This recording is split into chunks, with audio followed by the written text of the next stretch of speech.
اب سے فریاد ہے گنبد خضرا والے، کعبے والوں کو ستاتے ہیں کلیسا والے۔ بچپن سے پڑھتے اور سنتے آ رہے ہیں کہ فلسطین یہودیوں کے قبضے میں ہے اور باقی تمام اسلامی ریاستیں آزاد ہیں، لیکن آج یہ حقیقت کھلی ہے کہ صرف فلسطین آزاد ہے، باقی تمام اسلامی ریاستیں یہودیوں کے قبضے میں ہیں۔ بت صنم خانوں میں کہتے ہیں مسلمان گئے، ہے خوشی ان کو کہ کعبے کے نگہبان گئے۔ منزل دہر سے اونٹوں کے ہدی خوان گئے اور اپنی بغلوں میں دبائے ہوئے قرآن گئے۔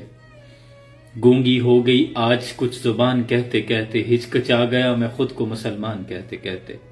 خدا کے لیے ان کے حق میں بولو، ان کے حق میں نکلو، ان کے حق میں بول نہیں سکتے، نکل نہیں سکتے تو لکھو، اور اگر بول بھی نہیں سکتے، لکھ بھی نہیں سکتے تو جو بول رہے ہیں، جو لکھ رہے ہیں، ان کی حمایت کرو، کیونکہ وہ آپ کے حصے کا کام کر رہے ہیں۔ اب وہ دور نہیں رہا کہ جنگیں دو بدو لڑی جائیں، جا کر سامنے مقابلہ کیا جائے، تلواریں استعمال کی جائیں۔ اب تو آپ کے پاس ایک جوہد مسلسل اور بڑی ریاستوں کے بعد وہ ہتھیار موجود ہیں کہ جن کے بارے میں صرف آپ نے دشمن کو باور کروانا ہے کہ تمہارے پاس اس ظلم و ستم کو بند کرنے کے لیے اتنے گھنٹے کا الٹیمیٹم ہے، ورنہ پھر جو بھی حالات ہوں گے اس کے ذمہ دار تم خود ہوگے۔ پھر آپ دیکھیں گے کہ آپ کا صرف اتنا کہہ دینا دشمن پر ایک کاری ضرب کی طرح لگے گا اور ان کے گھروں میں صف ماتم بچھ جائے گی۔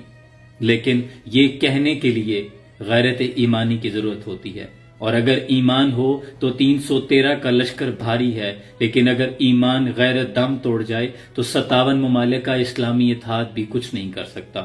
کافر ہے تو شمشیر پہ کرتا ہے بھروسہ، مومن ہے تو بے تیغ بھی لڑتا ہے سپاہی۔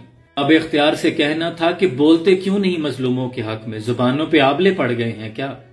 پھر انتظار کرو اس روز کا جب آپ کی اس مجرمانہ خاموشی پر اللہ فرمائے گا وَامْتَازُوا الْيَوْمَ أَيُّهَا الْمُجْرِمُونَ، اے مجرموں آج کے روز الگ ہو جاؤ۔ اور سنا ہے قیامت کے ہولناک دن میں وہاں کوئی ایئرپورٹ بھی موجود نہیں ہوگا کہ آپ جہاز لے کے وہاں سے فرار ہو جائیں گے۔